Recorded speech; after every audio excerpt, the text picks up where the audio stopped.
10 ans, en effet, jour pour jour, ces attentats donc du 13 novembre, avec 90 victimes au Bataclan qui assistait à un concert, vous le savez, le concert des Eagles of Death Metal, c'est un groupe de rock américain. Et nous sommes au cœur de l'actu avec vous, François-Xavier Rigaud, parce que comme chaque année, le chanteur de ce groupe, Jesse Hughes, est à Paris pour les commémorations, et vous l'avez rencontré. Oui. Et vous allez voir une rencontre à la fois très émouvante et très rock'n'roll.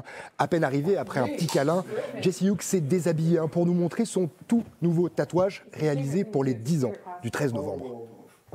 So, we just started, we're doing color next. So it's going to be full color. That Latin phrase sums it up for me. Tossed but not sunk. And my coworkers Le blason de Paris et sa devise Fluctuat nec mergitur, tatoué sur le corps en mémoire des 132 victimes du 13 novembre 2015.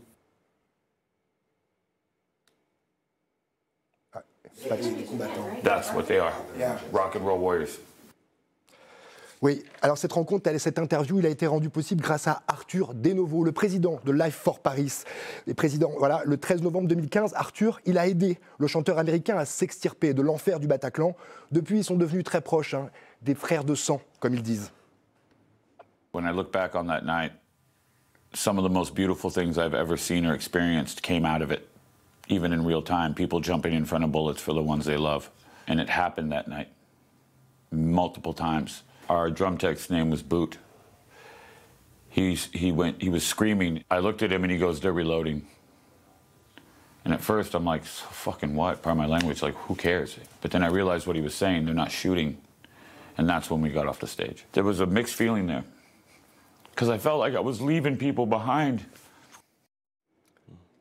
Alors, on le sent évidemment encore extrêmement affecté, extrêmement touché par ce qui s'est passé. Oui, 10 ans après, impossible pour lui de revenir sur cette nuit d'horreur, sans être submergé par l'émotion et aussi la culpabilité. They came to see my show. 90 people gave their lives for it. You will never forget these 90 people. Ever. Never will not happen. And I think about it every day. And they deserve... They've earned the right to be remembered, and they've earned that their sacrifice is not for nothing. I'm very grateful. I'm very grateful to the French people. I'm very grateful to my Parisian brothers and sisters, and I'm very grateful to every single person that was there that night. Des victimes, des noms qu'il n'oubliera jamais, à l'inverse des 7 terroristes qui ont frappé Paris, dont il ne veut plus entendre parler. Whatever the bad guys intended, they failed miserably. Miserably.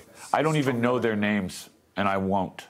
They're being forgotten as we speak, but what will never be forgotten is the love of rock and roll that the French have, which is a love of life, which is a love of freedom, which is a love of respect, of taking care of one another. The corniest things ever are alive and well, and I think that's something to be proud of. À la fin de cette longue interview, on a tous eu le droit à un gros câlin du chanteur, encore très ému, nous aussi d'ailleurs. Il a d'ailleurs pas oublié d'embrasser aussi notre caméraman qui a fait cette interview, Lorenzo Vergari Morelli. C'est quelque chose.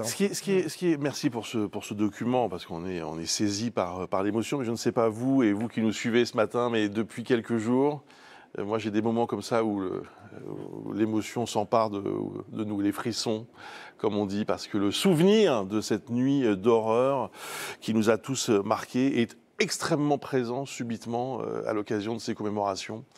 Donc c'est un moment de souvenir évidemment. Je rappelle qu'une édition spéciale est proposée par TF1 tout à l'heure à partir de 17h25 avec Gilles Boulot. Il va y avoir l'inauguration du jardin mémoriel, 1500 invités.